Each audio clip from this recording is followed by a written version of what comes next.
Really, sir. Yes, Lanya, Utapo can't the Lanya.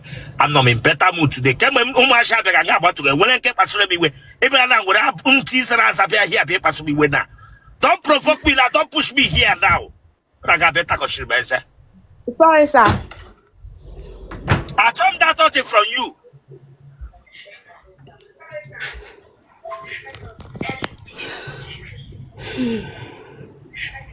Teach and then nursery school, maybe Ranga Bench watch.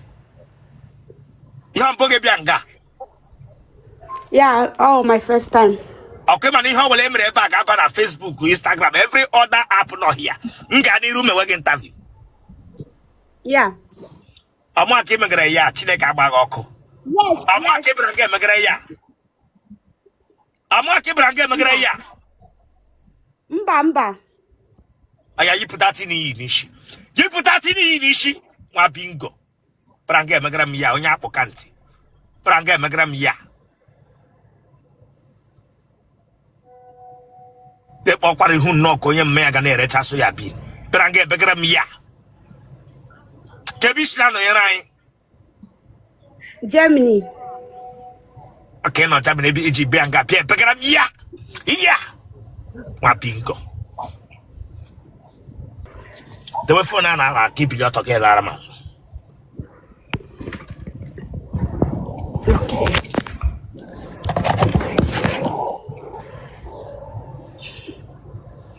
They went for no, my gay Laramas, so this is Giallo. Phone.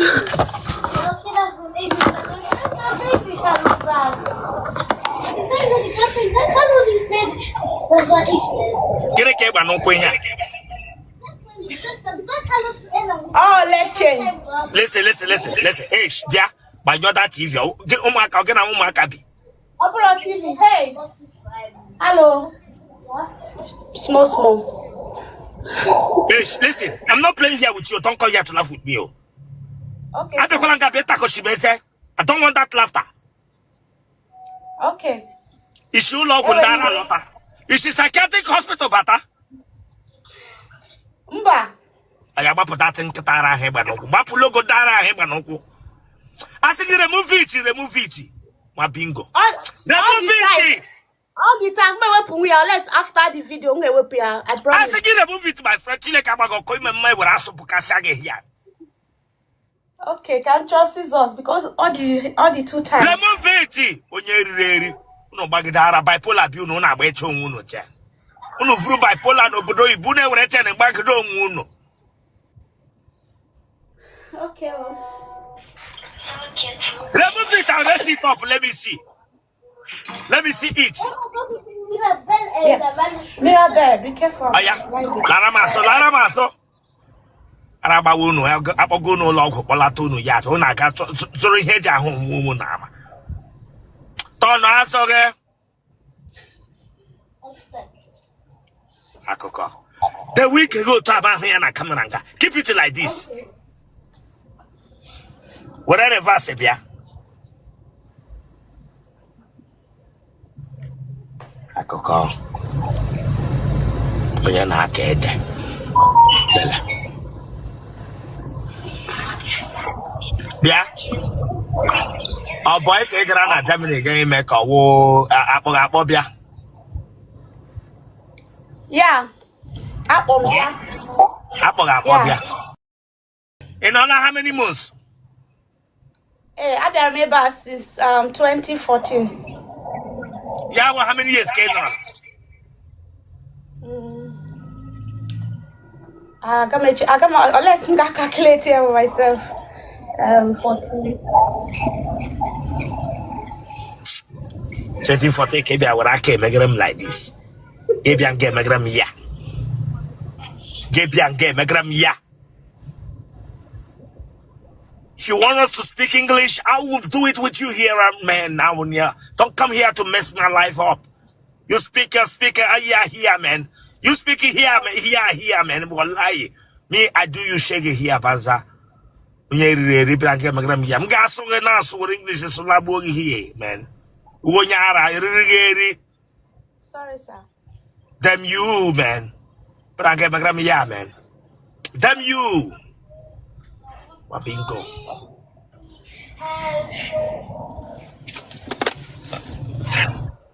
Where the phone again?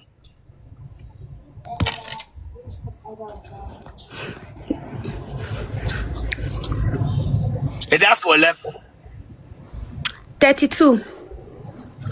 Tell Rosanna. Hey, listen.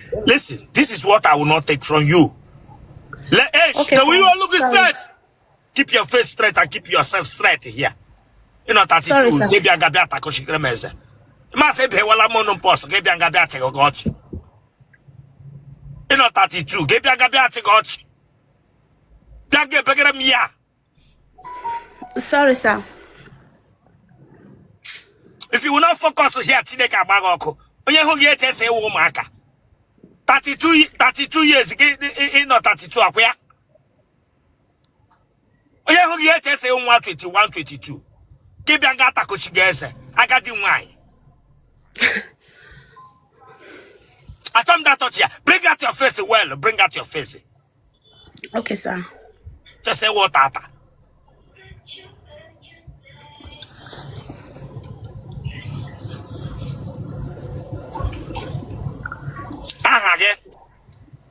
Chidera. Chidera Onya. Chidera Emmanuel. You want your bad? Oyimo State. Ebe Nimo. Isu local government. Ebe Nisu local government. Ebenato. Ebe Ebenato. Umude Wuru. Wapiti Hugi. Okay, sir. Le watakri le nwanyi ibu no obodo oyibo. Ochefu bebe nnia. Ị ga-abịa nga were be nna ga magara ma were be nna onye ọzọ amaga atọ village ishiri ya. Ụmụ Igbo nọcha na Igbo na amaga ụlọ nna ha bicha na Lagos. Chineke gbakwu n'ọkụ. Shout to you people. Lekwe nwanyi Igbo m jụrụ ajụjụ ya kpọrọ be nna ya. Very nonsense. Lipstick and wig women and amaga ụlọ nna. The wig. Now we've won. On an hill no man.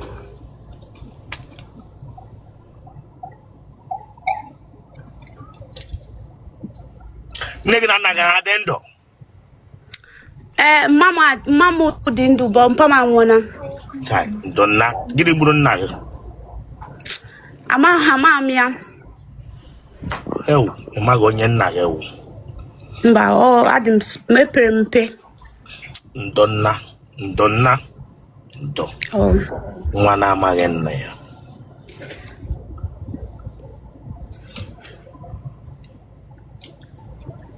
Ebere gị ugwu. Yes. Nnu gị bekee n'ọnụ ma agbaghị aka na ya hịa. Nnu gị bekee n'ọnụ ma agbaghị aka na ya hịa. Branga be esoro m yes. Wepụta that your face ọfụma. Okay, sir. Branga be esoro m yes. Lele manya ebe. Emege nnọkọ onye rigo ọchịcha. Branga be esoro m yes.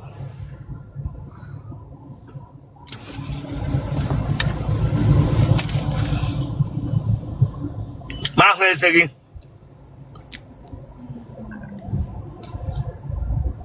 Ka obodo ị nọ na Germany.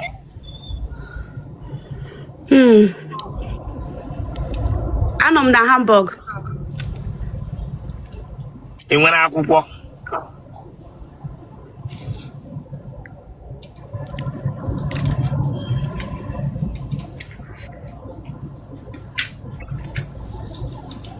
Ụmụ nwoke ole bịara kwuo okwu ọlụlụ n'isi gị na Germany ahụ?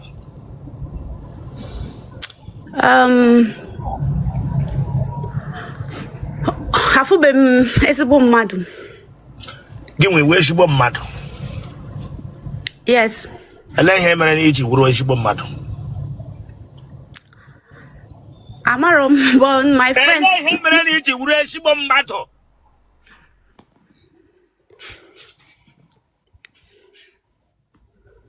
let me tell you people the truth. Don't allow that Obodoyibo pattern to live inside you, because your pattern in the Nigeria. Eba kishi gawa abofetegidia kebia gabia kwamse ehumbo eshibo mmadụ. Eshibo mmadụ in a relationship, in a marriage, is understanding. Whether you like it or not, there is no good person in this life. And when conflict, and when or so far, we cannot that place. When we can, that natural understanding between both parties, that is how it goes. When you're married in a relationship, you have them. Branga, I'm saying, Chogashiboma. It's a which is Shiboma. Aqua got them, ma. No, well, Shiboma. Aqua got them, ma. It's Boma, the Chogon Kina Banapa. And I wear no Kuchibo to Bashi. If we are Sagas and Freyagama. Before na lot like she legi repaf traga. Nele maya here ma bingo. On ejibo matters echoga.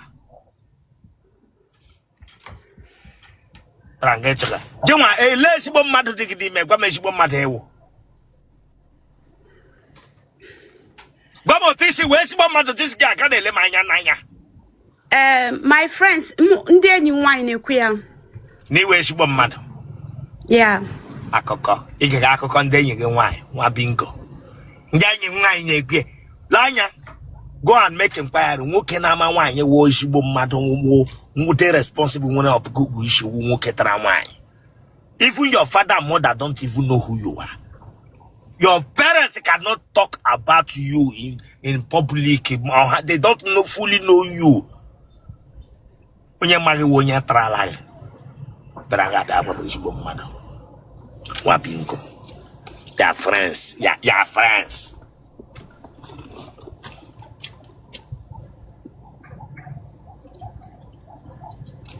Ijanya hu magina nwoke nro. Mba. Inyola hu n'ime moto mbụ. Gị mee ka ọwọ gị nyụrụ gị pose. Mba. Mba. Wapụta ihu gị ahụ. Wapụta ihu gị ahụ. Okay, sir.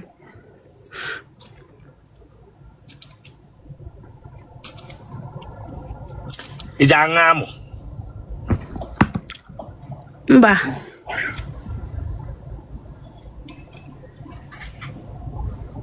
Otele go call go combo gị na aga n'ụzọ ya akọ gị gate ya aka na agbachite from abakọ gị. Mba o.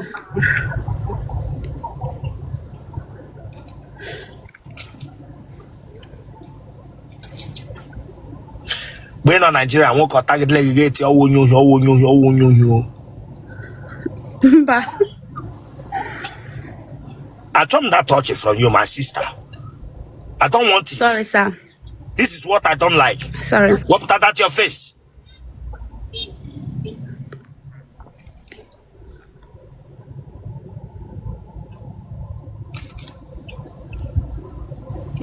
Ebala won't can't tempo. No, mba. Ebala won't police tempo. No.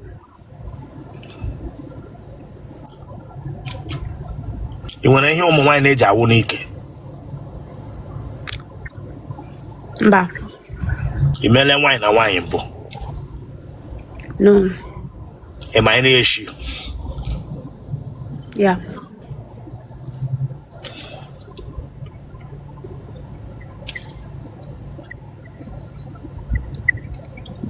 Inolo tageshi now ebe nwere ohere ga na-enye mmadụ amaghị onye ahụ mega na bathroom ọ n'ime ụlọ.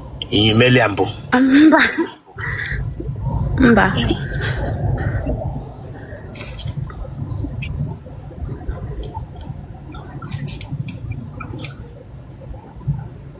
Nwoke na-achọ ga-eshi Nigeria ka ọ ga-eshi obodo Germany. Ebe ọbụla.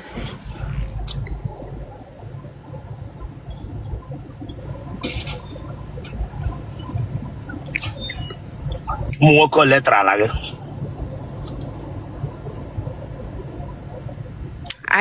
Maybe 4. Atawa gị ije anyụ. Yes.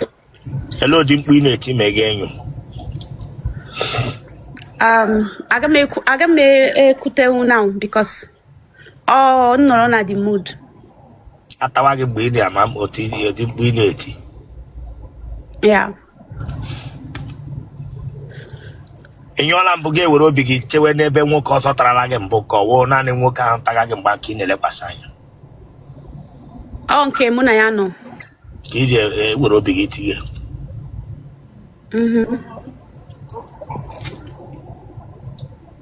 Genotype gị. AA. Blood group gị. A plus. Okay. Mana ihe anyị mere ebe a ga-abada ihu akwụkwọ dum nga n'iru post wee. Yeah. Yes. Okay. Bruno be na pom or derem, I will not bring the video down. Call your phone number. Now, Okay. it's left for you when you call your phone number listed. You will have a lot of calls from your WhatsApp. You will they cannot like a guy block. Then get went. Ria Nobi before each or I'm going to work here right now. Me Bogote somebody give Jack a select in a comment section now.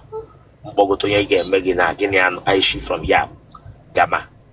On an come to remember this one now because I okay Gamala 32. Don't think you are still a child. Don't think you are still a child. So I'm not joking. And if you are there to say you are in a canacho, okay, they were a good person. One thing you should know when you're searching for a man, go and get a man with a conscience.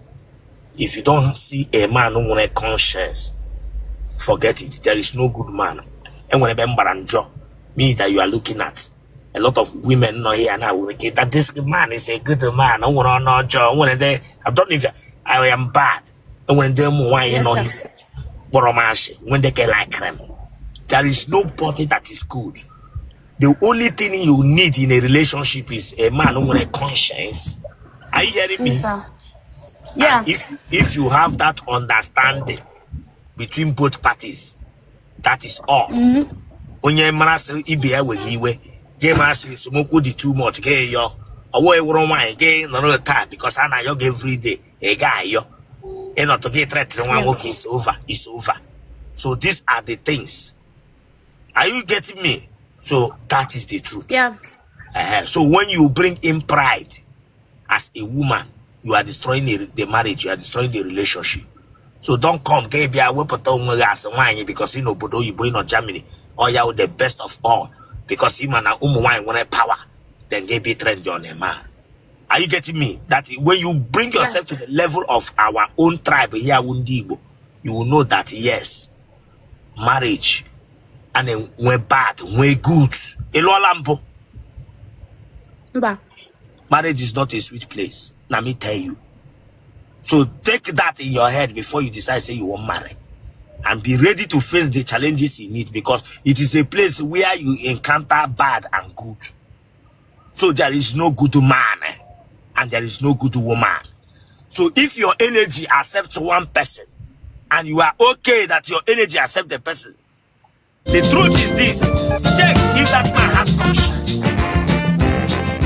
Okay. If you meet a man that does not have conscience, it is not, don't go and say you want to settle down because of love. Love is not in existence. It's a conscience. A man whose heart, a man who have conscience is what you look for. I know I'm telling you this now. Are you hearing me? Okay, sir. And when you are in search of a man that have conscience, then you have to have an understanding for getting a man that have conscience. And there is a way to know a man who is conscientized in nature. Okay, just take note, because I went in a series of heartbreak. So I now later found out that all this word love, I love you, I love you, I love you, it is nothing but fallacy. So when you see somebody telling you I love you, yes, think well. Love that has no conscience is not love. Are you hearing me now? Any love without conscience is not love.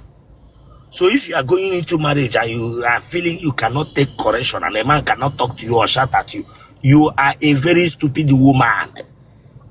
All these women that you hear don't shout at me, or my father not they shout at my father not they talk to me anyhow. How would you? You they hear me? Yes, sir. So now call your number. Plus 49 17 Oh no, 86. hey, hold up. Lanya. Anybody problem bank come at this girl no here. My way I say I can't change new line. Can't buy new. You can buy new line, Abby. Yeah. Anybody problem bank up or no bone what that lapel what that happen. What that everything. They want what this girl that phone coming on now. May dairy I want to say I can't change a new line. Bingo. Oh yeah, for my number. Mbidonisi. Plus 9 178 6395 456. Bidonishi. Plus 9 178 6395 456. I wish you best of luck, and I want to say congratulations. You are getting married very soon, and I'm telling you this. Thank you, sir.